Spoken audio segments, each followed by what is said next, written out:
जीवन जीने के सूत्र। आज फिर हम कुछ नई चीज सीखने जाएंगे। आदमी जब तक जमीन पे बैठता है विनोद जी, जब तक उसकी जेब पे पैसे नहीं होते, जब तक उसकी जेब में राकेश मास्टर साहब पैसे नहीं होते, जब तक वो जमीन पे बैठता है। जिस दिन उसके पास पैसे आते हैं तो उस गर्मी में वो जमीन पे नहीं बैठता, आसमान में उड़ना चालू करता है। और आचार्य कहते हैं, आचार्य भगवान ये कहते हैं कि अगर आज पैसे हैं तो भी हमें जमीन पर बैठना चाहिए, और ना है तब भी हमें जमीन पर बैठना चाहिए। कहने का तात्पर्य है, एक बहुत छोटा सा उदाहरण आपको सुनाते हैं। आज ही एक स्वाध्याय में निकल कर आया, बहुत प्यारा। सुनाए? सुनने आए हो कि बात करने आए हो? हैं? तुम तो दांत दिखा रही अम्मा, दांत दिखाने नहीं, सुनने आए। सुनिए, बहुत बढ़िया। एक युवा जंगल की ओर निकला। काली भाई सुनाई दे रहा है? मोबाइल 2 मिनट के लिए रखो। तो जंगल की ओर निकला कहीं जाने के लिए, और वो रास्ता उस जंगल में भटक गया। एक बुजुर्ग भी निकला जंगल की ओर कहीं जाने के लिए, और वो भी रास्ता भटक गया। दोनों वो जंगल में घूम रहे थे। बड़ा अंधकार में जंगल था, बियाबान जंगल था, कोई रास्ता नहीं, कोई आना नहीं, कोई जाना नहीं। कहीं जंगली जानवरों की चीख आ रही, कभी कोई चमगादड़ चिल्ला रहा, कहीं मेढक बोल रहे, कहीं कुछ बोल रहा। और बेचारे वो डर के मारे कभी चिल्लाए कोई है, कभी इधर चिल्लाए कोई है, कभी इधर चिल्लाए कोई है, कोई आवाज दो कोई है। कोई उस जंगल में सुन नहीं रहा था। अचानक आवाज देते देते जब आवाज गूंजती है तो बुजुर्ग ने आवाज दी, इधर से युवा ने आवाज दी, तो दोनों को ऐसा लगा कि कोई है। आखिरकार वो दोनों मिल गए। कहने लगे, एक से भले दो, अच्छी बात है, मिल गए। उसने पूछा युवा ने बुजुर्ग से, क्यों भाई तुम इस जंगल में कैसे? उसने कहा, मैं रास्ता भटक गया और इस जंगल में फंस गया। तुम कैसे? बोले, मैं भी अपने गांव जा रहा था, रास्ता भटक गया और इस जंगल में फंस गया। अच्छा अच्छा, तो चलो कुछ लकड़ियां इकट्ठी कर लें, ठंड का मौसम है, रात काटना मुश्किल हो जाएगा, सुबह दिन निकलेगा तो अपन धीरे धीरे आगे बढ़ेंगे, कुछ ना कुछ तो आगे रास्ता मिलेगा। वो बोले ठीक है। लकड़ियां जलाई, पास में एक झोपड़िया सी बनाई, और वहीं पर रात बात करते करते बीत गई। सुबह जैसे ही हुआ, अंधेरा छटने लगा। वो दोनों के दोनों खड़े हुए और कहने लगे, चलो किस दिशा की ओर चलना है? बोले, जिस दिशा पे ये पगडंडी बनी है इसी में चलो, कहीं तो पगडंडी समाप्त होगी, जहाँ समाप्त होगी वहीं से अपन अपना गंतव्य पकड़ लेंगे। आप अपने रास्ते चले जाना और मैं अपने रास्ता चला जाऊंगा। दोनों बोले ठीक है, और चलने लग गए। चलते गए, एक रास्ते पर उन्हें बहुत सुंदर महल दिखने लग गया, चार दीवारी दिखने लगी, दरवाजे दिखने लगे, सुंदर ध्वजाएं दिखने लगी, मनोरंग मन को हरने वाला महल दिखने लगा। वो खुश हो गए कि चलो हमें रास्ता मिल गया। लेकिन महानुभाव, आप देखिए, जितने भी किले होते हैं उसकी चार दीवारी के आसपास बहुत बड़ा गड्ढा कर दिया जाता था, और कई जगह पानी छोड़ दिया जाता था। उसमें खूंखार, मगरमच्छ, सांप, जहरीले जानवर छोड़ दिए जाते थे। वो इसलिए छोड़ दिए जाते थे कि इस महल की सुरक्षा हो जाए, कोई व्यक्ति यहाँ पर अंदर सहज रूप में ना घुस जाए। और वो वहां भी वैसे ही था। पूरे चारों तरफ बाउंड्री वॉल थी, बहुत बड़ी खाई थी, और बहुत सारा पानी, और मगरमच्छ उस पानी में तैर रहे थे। अचानक से बुजुर्ग ने देखा और उस युवा से कहा, सुनो दोस्त। क्या कह रहा है वो? सुनो दोस्त, क्योंकि बहुत दिन, बहुत समय एक साथ बिताते बिताते हो गया ना, तो बुजुर्ग अपने अनुज उस युवा से कह रहा, सुनो दोस्त, देखो अपनी मंजिल आ गई, चलो कल से अपन भूखे प्यासे हैं, इस महल पे जाएंगे और कुछ खाने के लिए व्यवस्था हो जाएगी। उसने कहा, हाँ हाँ बहुत अच्छी बात है। जैसे ही वो द्वार पर खड़े हुए पहले के समय में ऐसा होता था, फाटक खुलता था तो पुल का काम करता था, और फाटक बंद होता था तो पुल का काम खत्म। दुश्मन से सुरक्षा व्यवस्था बनती थी। वो वहीं खड़े हो गए, एक दूसरे का मुंह देखने लगे। वो सोचने लगे कि इतनी बड़ी खाई कौन पड़े, कौन पार करे मेरे भाई। सोचने लगे। बुजुर्ग से उसने, एक युवा ने कहा, तुम जंप लगाओगे क्या?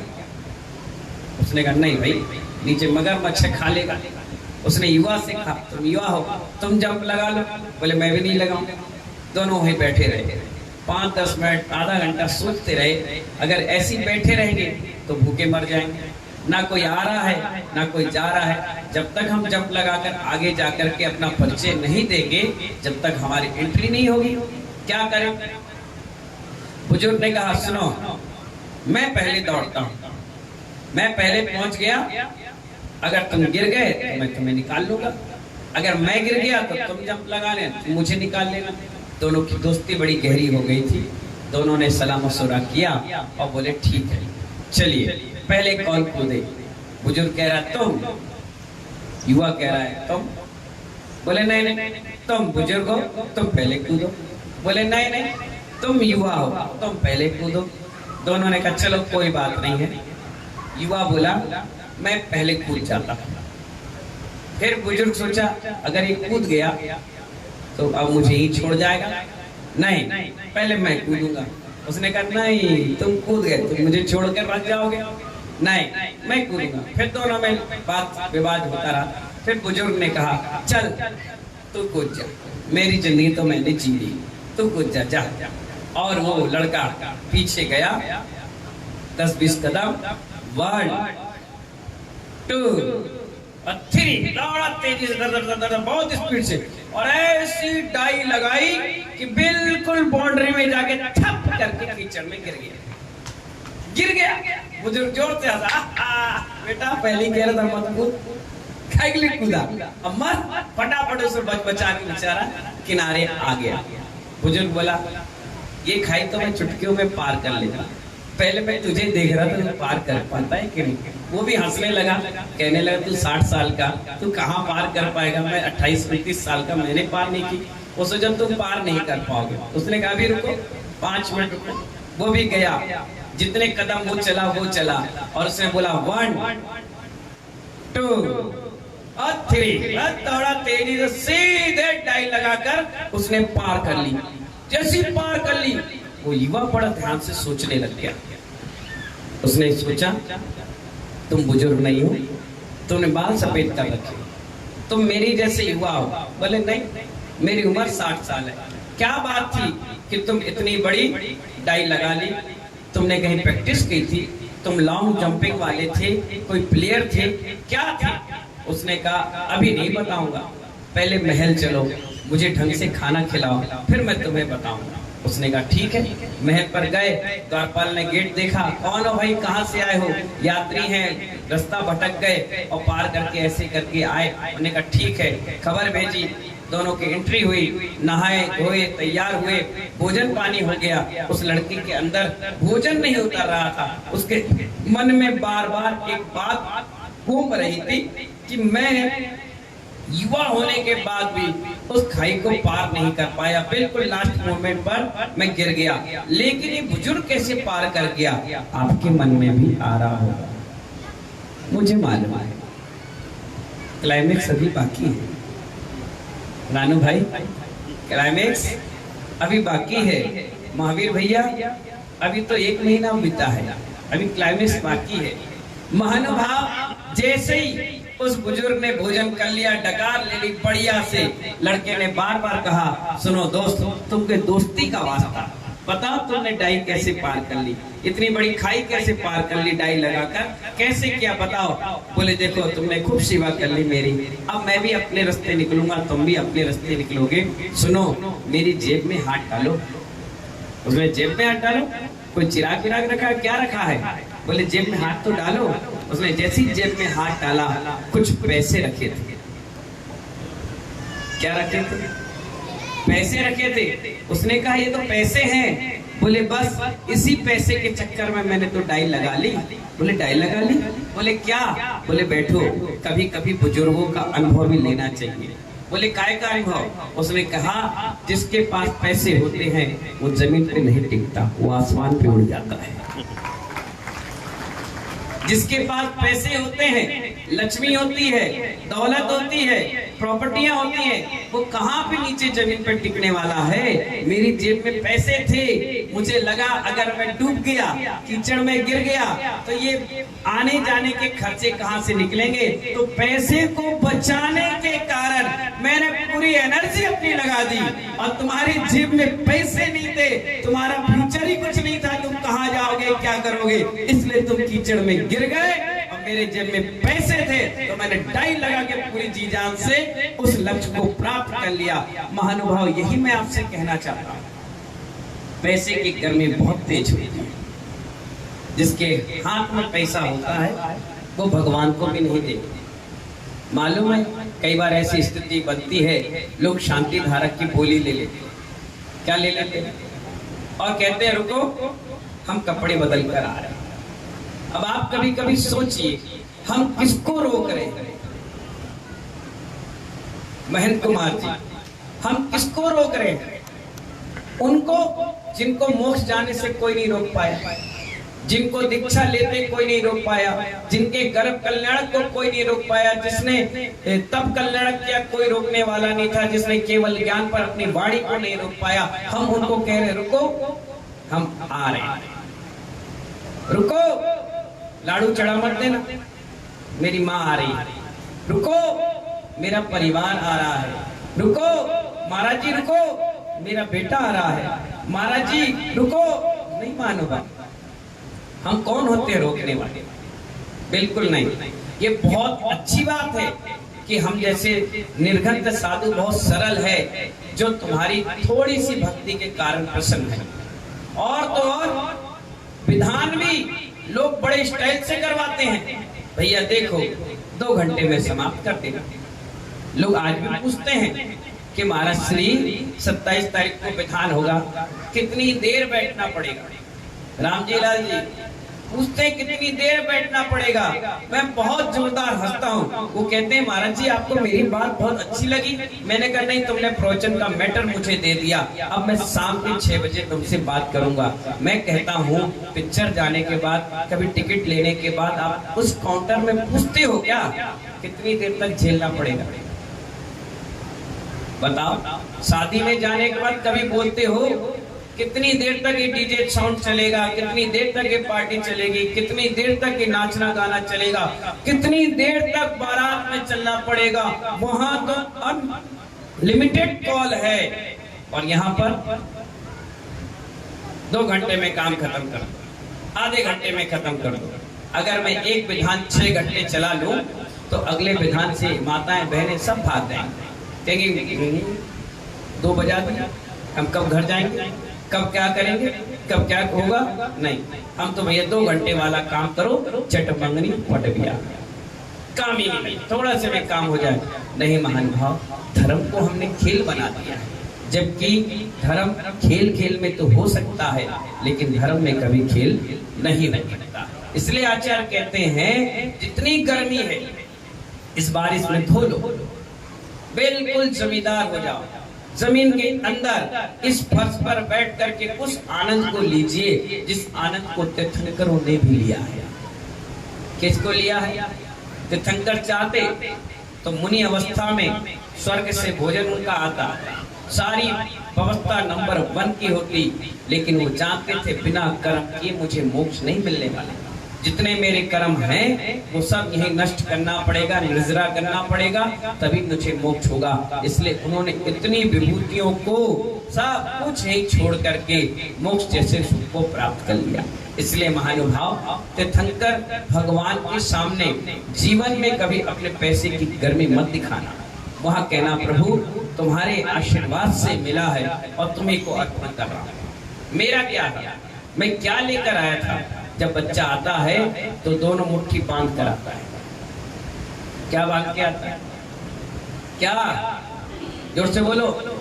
मुट्ठी अभी यकीन ना हो तो जो बच्चे अभी 1-2 महीने 2.5 महीने के हैं उनको देखना, मुट्ठी आज भी बांधे रहते हैं। उनका सूचना और प्रतीकात्मक है कि एक में मैं पाप लेकर आया हूं और दूसरे में पुण्य। क्या लेकर आया हूं? अगर किसी जोशाचार से हाथ दिखाओगे तो वो भी कहेगा ये सीधा हाथ तुम्हारा इस भाव का है और उल्टा हाथ पिछले भाव का। पिछले भाव में जो तुमने काम किए हैं उसमें ये रकीलें बन गई हैं और अब जो करोगे इसमें बन गई है। महानुभाव, दोनों हाथ बच्चा बांध कर आता है, अगर तुम खोलो और उंगली फंसा दो तो इतने टाइट वो पकड़ लेता है छुटाए नहीं छूटता। एक बार एक बच्चे ने मेरे पीछे पकड़ ली और छुटाई नहीं छूटी, बड़ी मुश्किल से छोड़ा। तभी मैंने उस दिन चिंतन किया, एक में पाप लेकर आया है और एक में पुण्य लेकर आया है, लेकिन जब लास्ट में जाता है तो दोनों हाथ खोल कर जाता है। उस समय कोई नहीं बांधता, वो जानता है जो किया था इस धरा का इस धरा पर ही धरा रह जाएगा, आगे कुछ नहीं ले जाने वाला, इसलिए वो जानता है, इसलिए वो हाथ खुले छोड़कर चला जाता है।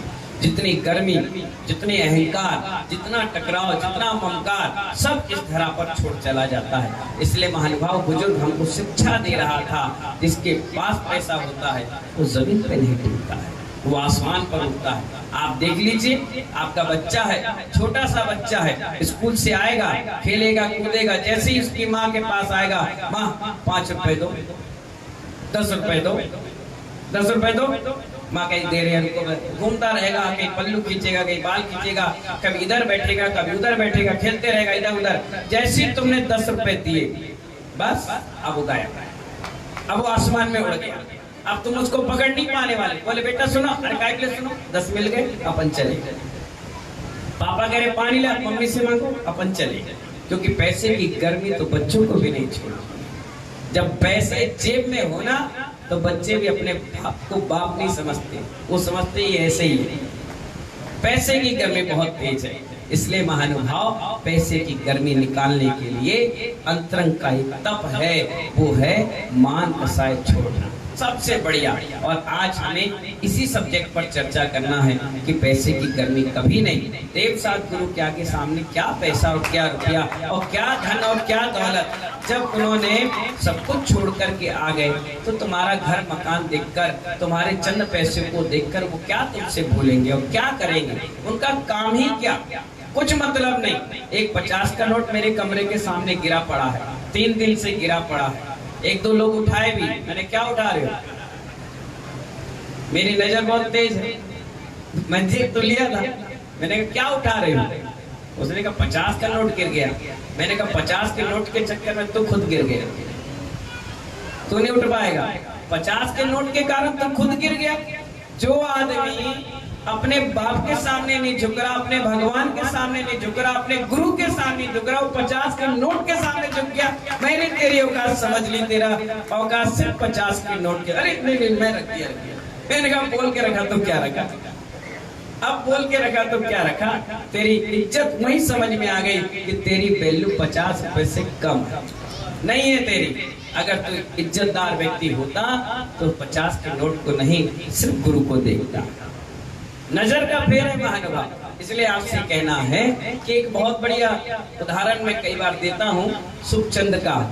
वो सुखचंद घर में भी नग्न और दिगंबर रहते थे ऐसे, तो उनके पिता अक्सर उसे बैरागी सुखचंद कहते थे।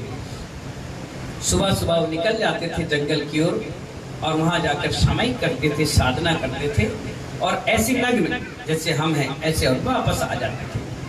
तो एक बार उनके पिताजी देखने लगे कि मेरा बेटा रोज कहाँ चला जाता है, चलेगा उनके पीछे पीछे। जैसे सुखचंद निकले तो रास्ते में तालाब पड़ा, वहां बहुत सारी महिलाएं नहा रही थी, कोई मूवमेंट नहीं हुआ, सब नहाते रहे, वो अपना चुपचाप चले गए, कोई मतलब नहीं। और जैसे उनके पिता आए तो सब महिलाएं पानी में कपड़े लेके छुप गई। वो बड़े देखकर आश्चर्य हुआ कि मेरा बेटा नग्न निकला, तो इनके अंदर कोई आश्चर्य नहीं हुआ, मैं कपड़े लत्ते पहन के निकला और इतना आश्चर्य हो रहा। चलो कोई बात नहीं, आगे गए। आगे गए तो एक कुछ सोना गहना रास्ते में गिरा हुआ था। उन्होंने, उसके पिताजी ने सोचा कि मेरा बेटा अगर निकलेगा तो सोने को देखकर पता नहीं क्या सोचेगा। तो उन्होंने गड्ढा खोदा और सोने को गाड़ने लग गए। उतने में सुखचंद वापस आ गए, कहने लगे पिताजी क्या कर रहे हैं? पिताजी रहे हैं कुछ नहीं। मिट्टी को मिट्टी में गाड़ रहे हो, इससे होगा क्या? कितनी गहराई की बात उन्होंने 1 मिनट में कह दी। कहने लगे मिट्टी में मिट्टी को गाड़ रहे हो, इससे क्या होगा?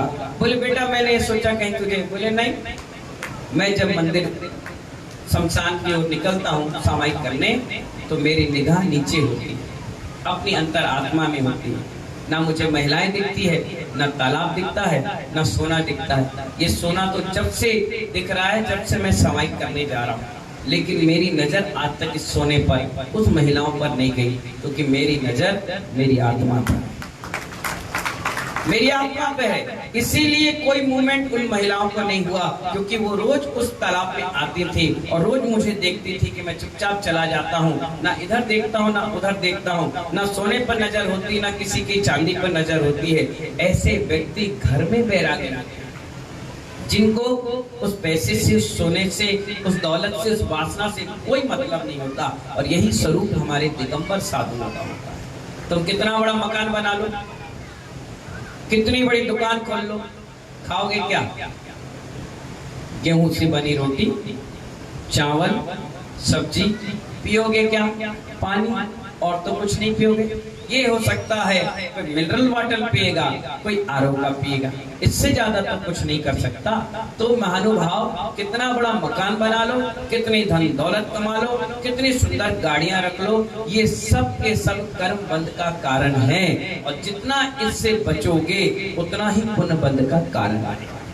आज हमारी इस दुनिया में लोग यही तो सोच विचार बना रखते हैं कि जितना जिसके पास पैसा होगा वो बहुत पुण्यात्मा जीव होगा। नहीं, जिसके पास जितना कम होगा वो बहुत धर्मात्मा व्यक्ति होगा। पुण्यात्मा की गिनती नहीं होती, पुण्यात्मा तो सब है, धर्म आत्मा कितने हैं?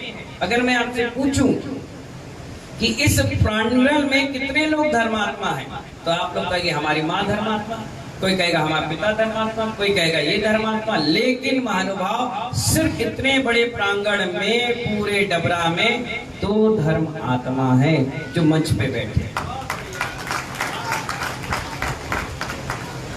क्या समझ में आया? सिर्फ 2 धर्म आत्मा है जो मंच पर बैठे हैं, बाकी सब धार्मिक है। क्या धार्मिक इसलिए है क्योंकि आप क्रिया करते हो, धर्मात्मा इसलिए है क्योंकि हमने धर्म को अपनी आत्मा में स्वीकार किया। आपने स्वीकार नहीं किया है इसलिए आप धार्मिक है, और हमने स्वीकार किया है इसलिए हम धर्मात्मा है। अगर तुमसे कोई कहे रोड पर बड़े धर्मात्मा हो नीरू भाई, तो कहना गलत, हम धार्मिक है। धर्मात्मा तो संस्कार वाटिका। कोई कहे बहन भैया तुम बहुत धर्मात्मा, बहुत पूजा करते, बोले गलत, हम धर्मात्मा नहीं है। धर्मात्मा वो पिछी कमंडल वाले हैं जो मंदिर में बैठे हैं। हम तो धार्मिक हैं, जो धार्मिक क्रिया करते हैं वो धार्मिक, और जो धर्म को अपनी आत्मा में स्वीकार करते हैं वो धर्मात्मा। हमने उल्टा इसका अर्थ निकाल लिया, जो जितना शराब पीता है, जो जितना गुटखा खाता है, जो जितना समाज में उदम मचाता है वो धर्मात्मा, और जो बेचारा सुबह से शाम तक कपड़े लत्ते उतार के तुम्हारी धर्म की प्रभावना करता है, ये धार्मिक है। क्या नहीं महानुभाव? पैसे से कोई धर्मात्मा बनता तो अंबानी सबसे पहले अपने आप आगे लिखता, मैं धर्मात्मा अनिल अंबानी, मुकेश अंबानी, टाटा बिरला। नहीं महानुभाव, धर्मात्मा वो होता है जो धर्म को अपनी आत्मा में स्वीकार करता है, जो धार्मिक होता है, क्रिया करता है, पूजा करता है, पाठ करता है, चौका लगाता है, दान करता है, सुबह से शाम तक धर्मात्माओं की सेवा करता है, वो धार्मिक कहलाता है। और जो धर्म को अंगीकार करता है, व्रत त्याग तपस्या करके आगे बढ़ गया धर्मात्मा, भगवान के उस मोक्ष मार्ग पर, उसे कहते हैं धर्मात्मा। इसी प्रकार महानुभाव, अपने पैसे की गर्मी को शांत कर, किसको? पैसे की गर्मी को शांत करके धार्मिक क्रियाओं के साथ धर्मात्मा बनने की ओर कदम आगे बढ़ाएं। समय आपका हो गया। इन्हीं मंगल भावना के साथ जय बोले आदिनाथ भगवान की।